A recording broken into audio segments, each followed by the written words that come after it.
ఈరోజు diabetic friendly lunch కోసం నేను చూస్ చేసుకున్న రెసిపీ పాలక్ పనీర్ రైస్. అది కూడా బాస్మతి బ్రౌన్ రైస్ తోటి ఈ రెసిపీ ప్రిపేర్ చేసుకున్నాను అనమాట. దీనికి గాను 40 గ్రామ్స్ ఆఫ్ బ్రౌన్ రైస్ తీసుకున్నాను. పాలక్ని బాగా గ్రైండ్ చేసేసి హై ప్రోటీన్ పన్నీర్ యాడ్ చేసుకున్నాను.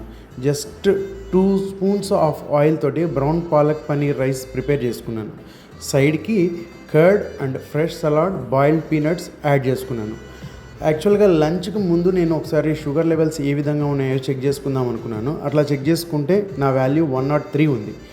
అండ్ మీల్ తీసుకున్న తర్వాత 1.5 అవర్ తర్వాత షుగర్ లెవెల్స్ ఎలా స్పైక్ అయ్యాయి అనేది చూసుకుంటే 105 వచ్చింది రిజల్ట్. జస్ట్ 2 పాయింట్స్ మాత్రమే ఇంక్రీజ్ అయ్యాయి. ఇక్కడ రియల్లీ షుగర్స్ ఇక్కడ చాలా స్టేబుల్గా ఉన్నాయి, అస్సలు స్పైక్ అవ్వలేదు. Balanced home made meals really చాలా హెల్ప్ చేస్తుంది మనకి.